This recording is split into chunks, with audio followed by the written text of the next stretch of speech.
So, what are we doing? I feel like I have a lot of social anxiety and just like anxiety in general, just going up to random people and like talking to them Okay. Why is that something important for you to create? or to like fix. Yeah.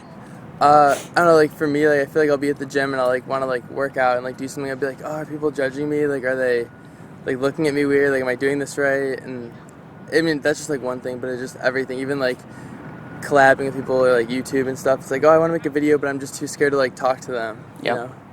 Let me ask you this: what's the worst case scenario that goes through in your mind that's going to happen in an interaction? So, oh, like, I don't know. I feel like I'll like stutter. I'm always thinking too much. Okay, but what does that mean, or what does that say about you when you have that experience? That, I'm just like not confident in like what I'm thinking. Well, thinking about the environment of social interaction, it's not always the social interaction that people are afraid of, it's the feeling that it gives them, or the feeling that they're being judged, or the feeling that they're not enough, or the feeling that people are going to think this way about them, or look at you in a certain way.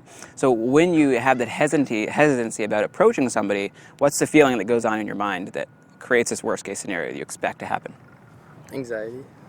Well, the anxiety that leads to what? Me not talking to people. Okay. But see, to get to beneath what's going on, because it's not just the act of talking to people, it's the feeling that it gives you when you talk to people, right? Yeah.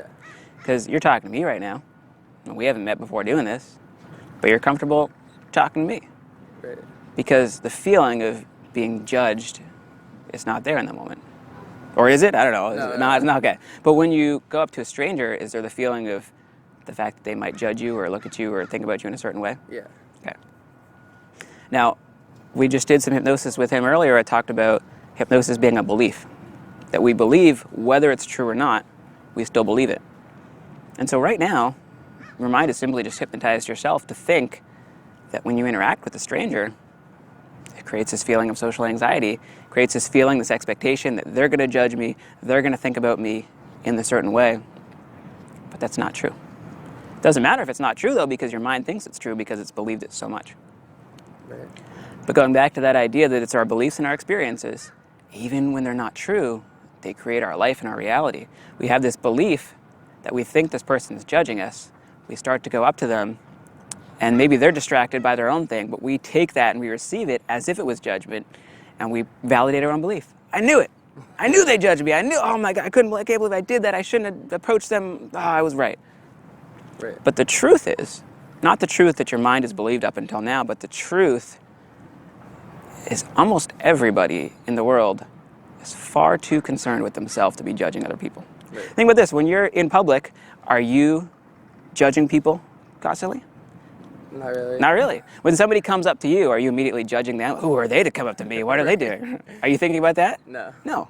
I'm like happy. I'm like, oh God, I don't have to do the talking. Like they're coming up to me and they're asking me stuff, so then I just don't have to like think of things to say to like be entertaining to them. So what if that same thing is true for you? That when you approach people, rather than judging you, that's actually the feeling that they have. It's, whoa, I'm so glad this person comes up to me so I don't have to do the talking and I can figure out something to do. He'll literally tell you that to me all the time. I'm like, oh, thank God they just talked to me. I didn't Right? have to do it, yeah. Because that's the truth. And you know that's the truth because you've experienced it in your own life when the inverse is true. Yeah. So why is it not true for other people? It is. It's just your mind hasn't believed that enough times to think that it's true. Mm-hmm. But again, we can reinforce with experiences that validate that belief, knowing the new belief that's really there is that people are actually happy when you talk to them. And if they're not, it's not a reflection of you. It's like If I say I don't want to talk to you, it's not that you're stupid and I'm judging you because you're talking to me. It's because I got a meeting in 5 minutes and I can't stick around and talk to you. Right. Everybody's so concerned with our own self-image, we create this weird scenario where if I walk up to you and I'm thinking, oh my gosh, he's going to judge me for walking up to you. And then you're thinking, oh my gosh, who's this person walking up to me? They must be judging me because they're walking up to me. Right. We're both expecting the other person to judge us, when the reality is we're both afraid of the other person judging us. Yeah. And we can break through that old hypnosis, that old belief that's not true. We can create a new reality knowing that they're not judging us, they're actually judging themselves, Right. because we're our own worst critic. We constantly think thoughts that are more negative than positive. We create this reality that's not true, but that becomes true in our own experience. Right. So we could shift this belief. We shift the result that we experience. Because then it's not about this lie that our mind's believing. It's about what's really true. That we know is really true because we experience it in our own life. We just expect other people to be different from us for some reason. Like we're the human and they're the aliens that have the different experience, when in reality we're all human beings. We all have a heart and a brain. We all have fears and concerns. We all want to be seen as significant and as good enough in the eyes of others. Right. And yet the way to do that is to embody that. If I walk up with this expectation, being really nervous and hesitant, you're more likely to judge me as unconfident and weird because I'm projecting that. Versus if I come up with no concerns, being, hey, what's going on, man? How's it going? They're like, oh, who's this confident person talking to me? I want to get to know him more. Right. You see how through what I project, that creates the association in your mind. So ironically enough, the more you're afraid of people judging you, the more they judge you. No, I honestly see that like all the time. Like I feel like I'll be so quiet and I'm like, oh, like they're judging me, they're looking at me, but like really, like it's just because I'm doing that. Like, Yeah. I like know I'm doing it, but then I just feel like I get stuck and I'm like, oh, now what do I do? Like they already think this about me, so. I just have to When they only break think out it of about you in the way that you think about you in your own mind. Right. So when you break that pattern and say, that's not really true, what's really true is what I put out is what I get back. And if it's not what I get back, it's not a reflection of me, it's a reflection of them. Something's going on in their life. Kind of like, the example of if somebody cuts us off on the highway, we're like, oh, what a jerk. And it's like, hey, maybe it was a husband driving his wife to the hospital because she's in labor. Right. And we don't know, but we assume this story. And I like to believe that all human beings, at least on some sense, are good. And we make bad decisions, we do bad things, but every bad decision we make is often because we think it's good or because we're justified. Mm-hmm. Anybody that murders or steals does it because they think that's what's right. They have a mistaken belief, they have an old level of hypnosis that tells them this belief is right, but nobody does things because that they know are harmful or stupid to them. So when we realize that this old belief that's hypnotizing us to think that something that's not true is true, again, we become in control because that's what hypnosis is. It's not mind control. It's gaining more control over your own mind to the point that you experience what you want to experience. So right now, if I were to ask you to, there are plenty of people walking by in public now, or if I were to ask you to walk up to one of them, how would you feel about doing it? Like, a little anxious. What's still causing that anxiety to stay? I just feel like I'd be like, I don't even know what to say. Like, I don't know. Like, I feel like it's just like, if someone, I don't know. So you don't even know. Yeah. You're anxious and you don't know why. I think it's just like something that I've always just like even like growing up, like it was hard for me to just like go up and like make a friend or like go up and like just talk to somebody. I don't know why. Like, I don't know. Like, I just feel like it'd be weird to just go up and be like, oh, like, it's a nice day today. Like, I don't know what to Why say. is it weird? Because my brain thinks it's weird. Mm. Whether or not it's true, if your brain thinks it's true, it is. But if you were to tell your brain it's not weird and do it, and your brain says, hey, wait a minute, that's not weird at all. Can we create experiences that reinforce the belief we want? Mm-hmm. By continuing to not go up to people, you're actually reinforcing the belief you don't want. You're reinforcing the old hypnosis. Right. Because I can give you the belief all day long, tell you what to believe, tell you what's really true. But until your mind starts to experience it, it'll still doubt. Right. Because it goes to what's familiar. Because the common core need of our personality is to stay consistent with its own identity. And if our identity relates itself to our old experiences, that when we talk to people in public, it's strange and weird, that's what's familiar, so that's what it goes off of. Right. But now you have a new belief that opens up some new possibilities, but right now, all the experiences you have to go off of still are with the old belief. Right. So in order to create the new belief, you got to create new experiences. Does that make sense? Yeah. And that's true of anything that you want to do. Mm-hmm. I wrote my first book last month, but as I was writing my first book, I was thinking about, man, who am I to write a book? But what I realized is nobody's written a book until they've written a book. Exactly. Every single first author has this experience of who am I or why am I qualified to write a book? Because they don't have that experience. The only experience they have is a non-author. Right. But actually I found the more I pushed myself to write it anyways, even when I didn't feel good enough or didn't feel like it was going to be worth reading to anybody, the more comfortable I got. Right. Where the first couple chapters were like, oh, I don't know if this is good. And the last couple chapters, I'm like, damn, this is going to be a good book. Right. Because I created those experiences. So the first couple times that you approach people with this new belief in your mind, there might be this old belief that's come back. So like, wait a minute, this is all the experience and data we have to go off of. This doesn't make sense. Right. But the more you start giving it new data, the more you give it new experience, the more it gives itself the chance to reinforce that new belief. Right, yeah. And so the first time you approach somebody, you might still have this old belief being like, wait a minute, what's going on? But when you can say, here, watch me prove you wrong. You do it, and it's fine. And even if you feel that level of anxiety, you create this belief in your mind that knows it's okay. Right. The more you do that, the more it becomes your experience. Sort of like, I'm sure you've heard the expression, fake it till you make it. Yeah. Right? I mean, I feel like sometimes I'll get on a roll and I'll start to do it, and then like I almost like get back into like the old cycle again. You know what I mean?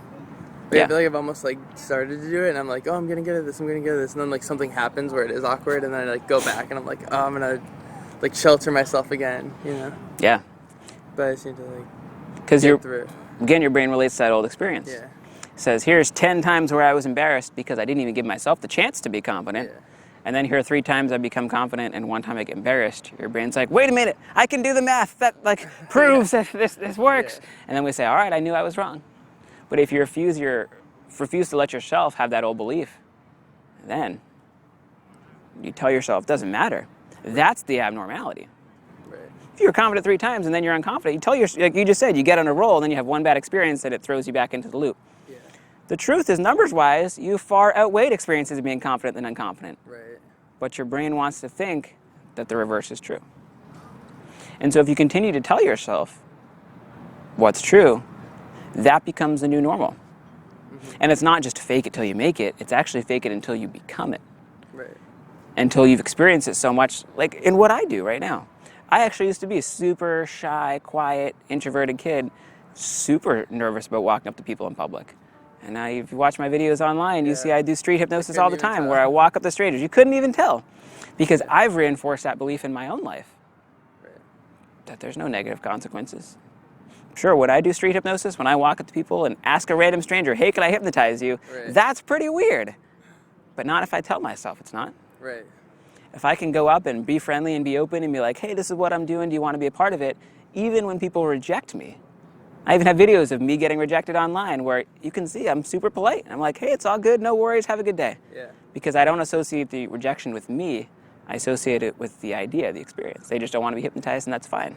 Right. When you put the rejection on you, then you feel it, and I don't want to do it anymore because I don't like when people reject me and hurt me, and it makes me more anxious when I anticipate and expect that rejection. Right. But when we can shift, what's really being rejected is not you, but the interaction. It's the experience, it's the offer. Right. Then there's nothing to be afraid of because you know you never get rejected. It's just what you have to present that gets rejected. Right. And the meaning that you attach it is everything, the story that you tell in your mind, because your mind will find a way to validate that story. Like I mentioned, if you go up to somebody and they gotta go, you expect because it's you validate the old belief that I think that they're judging me and it's right, when in reality they just have a meeting they gotta get to and it has nothing to do with you. Or if you go in saying, look, I'm confident and I don't care what they say because it has nothing to do with them and I know they're not judging me, I'm the only person that's judging me and my opinion of myself is the only one that matters. If they said, oh, I gotta go, hey, I reinforced that belief I do have, that they just probably have something else, or it's the experience of the interaction they're rejecting and not me. See how the same experience gets validated in 2 different ways depending on the belief that comes out of it. Right. And so if you were to allow yourself to get into this belief of what you know to be true, not what you've been hypnotized to think is true in the past, then it opens a different possibility. So with that new belief, how would you feel now about walking up to somebody in public? I mean, I feel like I'll still feel a little anxious, but I'm a little more comfortable doing it. More comfortable doing it? Yeah. Okay. So what if, or have you do it right now? What if you were to walk up to somebody right now and give them a compliment? People love compliments. No one's going to be mad at you for complimenting them unless you do it in a creepy way of like, hey, nice shirt pocket, right? Right. Not like that, but like, hey, I like your shirt. Right. All right, beautiful day, isn't it? No, I'd be comfortable doing that. Okay. So? I don't know. I feel like you hypnotized me. I was actually like thinking, I was listening, and I was like, Yeah. That's the idea, right? I was like wondering because I have the same Right. sort of thing, You film it, but I definitely could. so even the person filming it is understanding, but the people watching it, most importantly, because I can do this with you, with one person, which is great, and help change your reality, but anybody that watches this and has their reality changed through what they learn through the video, it's the most important thing. Right. All right? So, how about we comment with those people walking by? Sure. All right? I'll walk with you, but you can do all the talking. All right? Let me get the filming going on.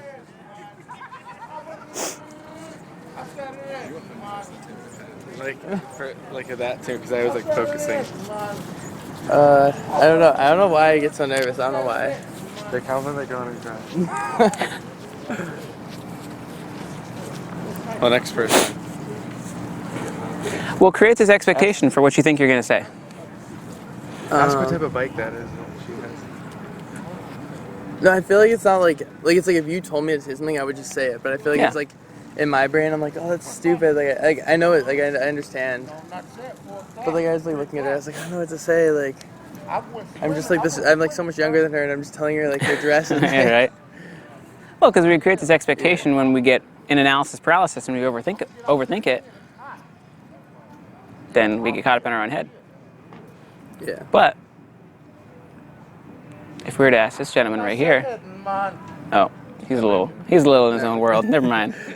But yeah, well, we have no more people. But you get the idea. Even right now. I think like honestly, like I do feel better. I feel like if it was just like not filmed and I was just like it was like a natural conversation. And I think, yeah, creating it in an unnatural way makes it a little more uncomfortable. Yeah, like that. Because it's like, hey, let me force you to go talk to somebody. But if it's like, hey, there's a circumstance you know you got to do, of like, oh, I want to ask you about this thing, or hey, I want to chat with you at work. In a normal like conversation, like how like his normal life, like you're talking about, like if I don't know, I was at the gym, like I feel like I would be more comfortable just like talking to somebody or like someone I'm like, oh, I don't know like how I feel about talking to them. Like I feel like you kind of like reinforce like in your own brain, like it's like it's more them than me. It's more natural, right? It's still gonna feel uncomfortable if you force it. Because like being behind the camera almost helps more, like just listening. I could listen more instead of like being right in front of you. I don't even know why.